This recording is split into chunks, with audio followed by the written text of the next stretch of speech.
Alright, so we've all seen the memes, and while they were funny like 10 years ago, it's gone from a joke to a deep-seated misconception in the Dragon Ball community that Goku is a bad dad. There's also a very large portion of the fandom that swears up and down that Vegeta is a much better father and that he's what Goku should act like.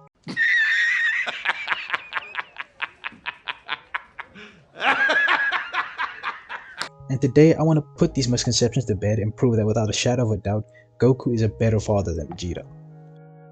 The first thing that we need to get out of the way is Goku is not a deadbeat. He spent the first 4 years of Gohan's life with him and barely even did any training, as Goku even remarks how for once he has no new tricks during the Raditz fight. Then after a literal alien touches down on the planet, he dies for his son, and Goku loves his son so much that even years later, when Gohan screws up and is about to get the earth blown up, Goku without hesitation does it again and sacrifices himself. Now the argument people always try to bring up is, but the Dragon Balls though. And those aren't a forever get out of jail free card. Goku's reviving the Sand Saga was, at the time, a one-time thing, and he spends all of his first death trying to get stronger for his friends and family, for the sake of coming back. He couldn't even rest in peace, bruh. And then his first action after arriving on the battlefield is saving Gohan, showing his concern for his son. Now I know some of you are thinking, but of course if you would do this, it's the bare minimum. Trust me, we're gonna get to the bare minimum once we get to the Vegeta section of this video. Now, on Goku's second death, he doesn't come back initially, but he does this because he feels that he's putting his friends and family in danger if he's alive and on the planet, so he's putting his friends and family's safety first instead of what he wants. The next thing that we need to bring up is Goku's actual relationship with his sons. Now, earlier I brought up the sacrifice with Cell, and I know a lot of you probably thought of the infamous Senzu Bean. Now obviously at face value, the Senzu Bean, it seems like a stupid idea, he's only refreshing Cell, but when you actually examine all the facts, the Senzu Bean is the best possible play Goku could have made here. Now you have to realize that the last two major enemies Goku has fought, it's Frieza and Vegeta, and both of them resorted to blowing up the planet once they were back into a corner. And both these characters are built into Cell, and Goku knows this. Vegeta literally got punched in the gut once and this man was about to just blow up the entire planet. Could Vegeta even have survived it? Let's be for real here. And Frieza, Goku literally grabbed this man's arm and that man was just ready to throw it all away. Now Goku, knowing this, realizes how volatile Cell is, right? And he knows that he was able to tire Cell out during their fight, but he still has no idea just how what Cell's max power is. But he knows that Gohan is stronger than himself, even in just Super Saiyan. So this means that from Goku's perspective, Gohan is in some nebulous region where he can give Cell a good fight, a better fight than Goku gave him, but there's no telling how hard Cell will get pushed, and if Gohan pushes Cell too far and doesn't get angry and by extension powerful enough, he can just beat Cell handily, no difficulty, there's no time for Cell to just destroy the planet is just done for, and Cell even notes that when Goku fought him earlier that he does not care about what happens to the planet. And this makes pushing him all the more risky, as when Goku was giving just a casual warm up, he fired a Kamehameha that would have destroyed the planet. And if Goku didn't just draw that Kamehameha into the sky and then instant transmission out of the way, either Goku would have died or the planet would have gotten blown up. So Goku's fears are entirely warranted here. Goku at this point is essentially backed into a corner, and he wanted to beat Cell, right? He tried his best, but he just couldn't. So he does what's the best strategic choice in the moment for everyone on the planet, and he chooses the best fighter left, which is Gohan. Now the counter argument is, but Gohan was still a child. And in Goku's defense here, he's been doing this since he was a child, right? He was left to fend for himself, and then after that Goku's just constantly going into danger himself. He's fighting off these world-ending threats. Goku doesn't know any better, alright? And if Gohan doesn't fight, they all die. People also blame Goku for not knowing Gohan doesn't like to fight, but that blame should be put on Piccolo and not Goku. Just to highlight why this is the case, I want to show you everything that happens from Goku's perspective ever since Gohan was born, right? So Chi-Chi is the one who doesn't want Gohan to train. We never hear that Gohan objects, we just hear that Chi-Chi doesn't want Gohan to train, right? Then Goku dies and he comes back a year later and he sees that Gohan is on the front lines, and Gohan rushes back after leaving the fight. And then he comes back to fight Vegeta, and Gohan, after the fight with Vegeta is over and they're all in the hospital, yells at Chi-Chi to go to space. Where they don't know what's happening in space, they don't know what danger's there, but Gohan, he yells at his mother against her wishes to go to space. So Goku is seeing his son rush towards the unknown after he just died. After his son was given the opportunity to be in danger, he took it. Goku doesn't know that Piccolo's the one who turned Gohan into this. No one told him of this, right? That's why I say Piccolo's the one who did it.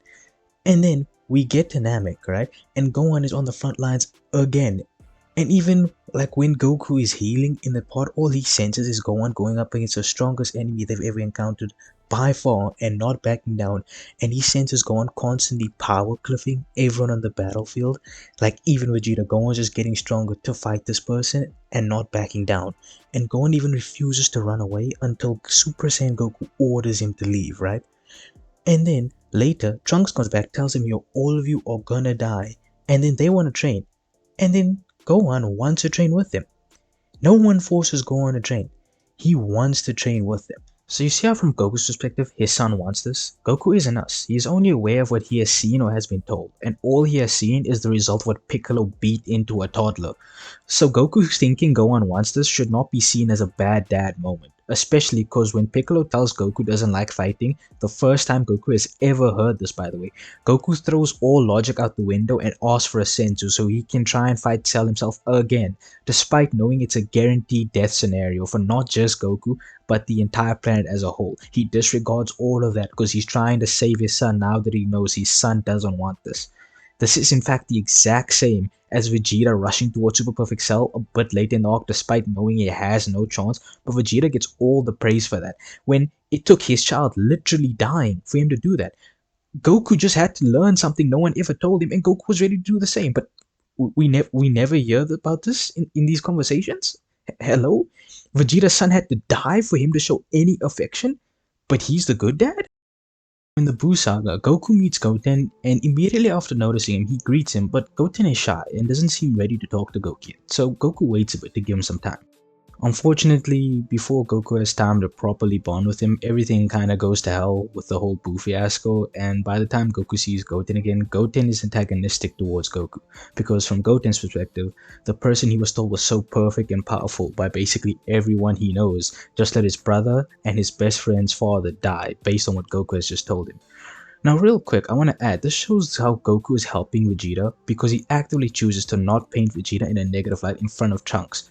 Because he could have easily told Trunks why he was knocked out, but he chose to keep it a secret instead. Keep this in mind for later. Anyway, after seeing Super Saiyan 3 and Goten and Trunks now respecting Goku, Goku has a heartfelt goodbye with Goten, sharing a tight embrace with his son. It means Goten got the same amount of, if not more, affection from his dead father in one day than Trunks did in 8 years. Now in Super, Goku literally gets a job and is working to provide for his family for 4 years straight, something a certain prince would know nothing about. And Goku, now knowing Gohan doesn't like fighting, tries to avoid having Gohan fight if possible, and even apologizes that Gohan had to step in during events of Superhero and Moro. And in fact, when Goku gets the 10 million Zeni from Hercule at the start of Super, his first thought is about Gohan getting to continue his studies. Now knowing that Gohan doesn't like this lifestyle, Goku tries his best to keep Gohan out of the fight. How can we call this guy a bad dad? Now for the colossal train wreck that is Vegeta. A lot of people want to bring up how he acts in Super, but we just cannot ignore everything he did in Z, and I'm gonna go over that first. Now, the very first interaction we see between Vegeta and President Trunks, if you can even call it an interaction, is Vegeta willing to let his wife, or baby mama I guess, like just straight up die with his infant son.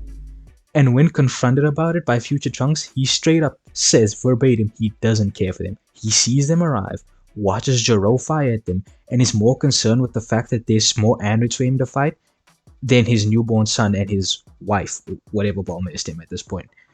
And this is the guy I'm supposed to believe is a better father than Goku? Vegeta then spends the rest of the arc trying his best to ignore future Trunks, and the only reason they form any sort of bond is because Goku forced Vegeta to go into the time chamber with his son.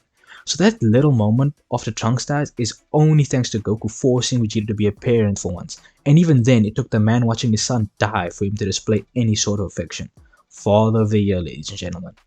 Now remember I said earlier to keep in mind how Goku makes sure to keep Trunks' positive image of Vegeta intact? This is why. From the very beginning, the only reason Vegeta has any sort of relationship with his son is because of Goku. My glorious king is such a good father, he's even looking out for another man's kid from 2 different timelines. Anyway, now we cut to the Buu saga.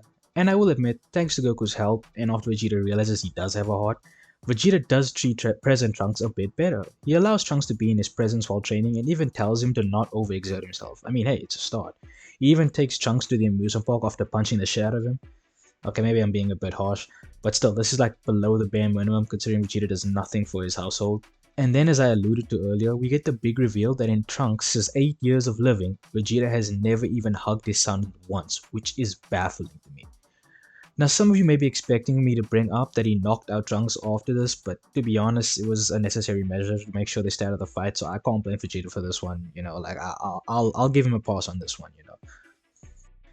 Now in Super, Vegeta is actually a competent and present parent, and even stayed with Bulma while pregnant. This is indeed W character development. You know, W character development. He still does nothing for the household other than be there, but at least not ignoring and letting his family die anymore. So, you know, this is amazing. This is improvement.